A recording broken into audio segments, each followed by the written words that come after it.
नाजरीन, आपने बहुत सी ऐसी कहानियां सुनी होंगी जिनमें भूत, जिन्नात, चुड़ैल या दियो वगैरह के वाकयात होंगे। लेकिन आपको हमेशा इस बात का शक रहता होगा कि क्या ये वाकया वाकई में सच था या फिर एक टाइम पास के लिए बनाई गई मनगढ़ंत कहानी थी। लेकिन आज हम जो कहानी आपको सुनाने वाले हैं वो बिल्कुल सच्ची कहानी है जो यकीनन आपको खौफ में मुब्तला कर देगी। ये कहानी है एक ऐसे गांव की जो पिछली कई सदियों से वीरान पड़ा है। वहाँ लोग जाते तो हैं मगर सिर्फ घूमने के लिए, और वो भी सूरज डूबने से पहले वापस आ जाते हैं क्योंकि रात को उस गांव में जाना सख्ती से मना है। हम बात कर रहे हैं इंडिया के जैसलमेर शहर से सिर्फ 18 किलोमीटर दूर कुलधरा के बारे में। ये गांव करीबन पिछले 200 साल से वीरान, बयाबान और सुनसान पड़ा है। यहाँ दूर दूर तक सिवाय खंडर बनी इमारतों के आपको कुछ दिखाई नहीं देगा। 200 साल गुजरने के बावजूद यहाँ आज तक कोई रहने नहीं आया, और आज के दिन भी किसी शख्स में यहाँ रहने की हिम्मत नहीं, क्योंकि यहाँ रहने का मतलब सिर्फ और सिर्फ मौत है। पिछले 200 सालों में इस गांव के बारे में कई बातें की जाने लगी, और कई राज हैं जो इस गांव कुलधरा की मिट्टी में दफन हैं। और आज हम आपको इन्हीं राजों की सच्चाई बताएंगे कि क्या सच है और क्या झूठ। इस गांव के शुरू में एक एंट्री गेट लगा हुआ है और वहां पे एक बूढ़ा चौकीदार भी बैठा होता है। ये गांव कई किलोमीटर तक फैला हुआ है, और ये गांव इतना बड़ा है कि इसे एक दिन में पूरा घूम पाना बहुत मुश्किल है। गांव में हर जगह अब पुराने खंडरात के अलावा और कुछ नहीं दिखता, क्योंकि अब ये गांव एक टूरिस्ट प्लेस में शुमार किया जाता है। तो इस वजह से इसकी मेंटेनेंस और देखभाल के लिए कुछ लोग दिन भर यहाँ रहते हैं, जिनमें से एक शख्स का ये कहना था कि रात को यहाँ पर कुछ अजीब चीजें होती हैं। कभी कभी तो बच्चों के रोने की आवाजें भी आती हैं, जो यहाँ पर रहने वाले मजदूरों को खौफ में मुब्तला कर देती हैं।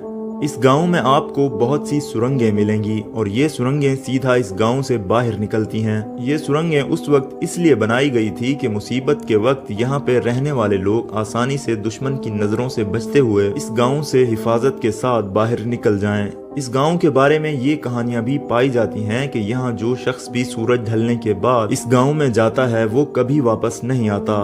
यहाँ तक कि इस गांव को भूतिया गांव भी कहा जाता है, और यहाँ पर कुछ लोगों की मौत भी हुई है। कुलधरा के अलावा इसके आसपास में 84 ऐसे गांव हैं जो कुलधरा की तरह वीरान पड़े हैं।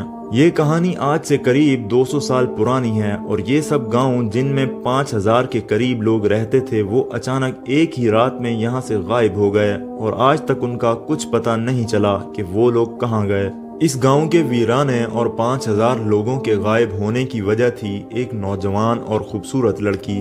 आज से 200 साल पहले इस गांव में पालीवाल समाज के लोग रहते थे। ये लोग बहुत मेहनतकश और बहुत ही ज़हीन लोग थे। उन्होंने बहुत ही खास तरतीब से कुलधरा गांव को बनाया था, जो खूबसूरत होने के साथ साथ उस वक्त की जदीद आसाइशों को मद्देनजर रखते हुए बनाया गया था। उस गांव का एक मुखिया था जिसे हम सरदार या सरपंच भी कह सकते हैं। उसकी एक नौजवान करीब 18 साल की खूबसूरत बेटी थी। एक दिन उस वक्त के बादशाह का एक वजीर जिसका नाम सालम सिंह था, वो वहां से गुजरा तो उसने सरपंच की बेटी को देखा तो उसे वो बेहद पसंद आ गई। सालम सिंह बेहद मगरूर और जालिम इंसान था, और कुलधरा का ये गांव सालम सिंह की रियासत में आता था। सालम सिंह ने सरपंच की बेटी के लिए अपना रिश्ता भेजा, जिसे सरपंच ने ठुकरा दिया। इसी गुस्से की वजह से सालम सिंह ने जोर जबरदस्ती से भी उस लड़की को हासिल करने की कोशिश की, मगर उसमें भी वो नाकाम रहा। इसी वजह से सालम सिंह ने उसको अपनी अना का मसला बना दिया था, जिसकी वजह से उसने सीधा गांव में पैगाम भिजवाया कि अगले चांद की 14वीं रात तक अगर तुम लोगों ने इस लड़की को उसके महल में नहीं पहुंचाया तो वो उस गांव पर हमला कर देगा और उस गांव का नामो निशान मिटा देगा। ये सुनकर पालीवाल के लोग बहुत परेशान हो गए, क्योंकि चांद की 14 तारीख में बस कुछ ही दिन बाकी रहते थे। हर आदमी अपनी अपनी राय दे रहा था, और फिर इस मसले के हल के लिए पंचायत बुलाई गई, और सारे के सारे 84 गांव के लोग इकट्ठा हुए, और फिर हर शख्स ने अपनी अपनी राय देना शुरू की। किसी ने कहा हम सबको मिलकर सालम सिंह के खिलाफ लड़ना चाहिए, लेकिन ये चंद हजार लोग सालम सिंह की फौज का मुकाबला नहीं कर सकते थे। और किसी ने कहा सरपंच के परिवार को यहाँ से चले जाना चाहिए, लेकिन सालम सिंह के जुल्म के किस्से भी बहुत मशहूर थे। अगर सरपंच का परिवार यहाँ से चला जाता तो सालम सिंह गांव में रहने वाले बाकी लोगों पर बहुत जुल्म करता, जिसे गांव वाले बर्दाश्त नहीं कर पाते। इसी वजह से सब ने मिलकर ये फैसला किया कि वो सब 84 गांव के लोग एक साथ मिलकर एक ही रात में अपने गांव को छोड़कर चले जाएंगे। और फिर उन्होंने ऐसा ही किया और उन्होंने उसी रात ही गांव छोड़ने का फैसला किया, ताकि ये खबर सालम सिंह को पता ना लगे, वरना वो उन लोगों को वहां से नहीं जाने देगा और वो उन पर हमला कर देगा।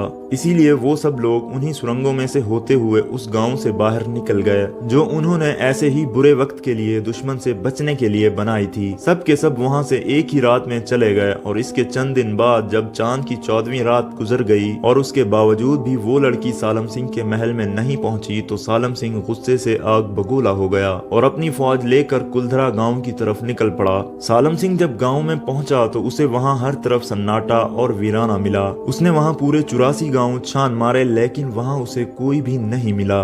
आखिरकार सालम सिंह नाकाम होकर वापस अपने महल में लौट आया। उसने पालीवाल के लोगों को ढूंढने की बहुत कोशिश की, मगर वो उसे कहीं भी नहीं मिले। इसके बाद उस गांव में बहुत से लोगों ने बसने की कोशिश की, मगर वहां कोई नहीं बस पाया। उस रात के बाद वो लोग कहां गए इसका किसी को पता नहीं चला।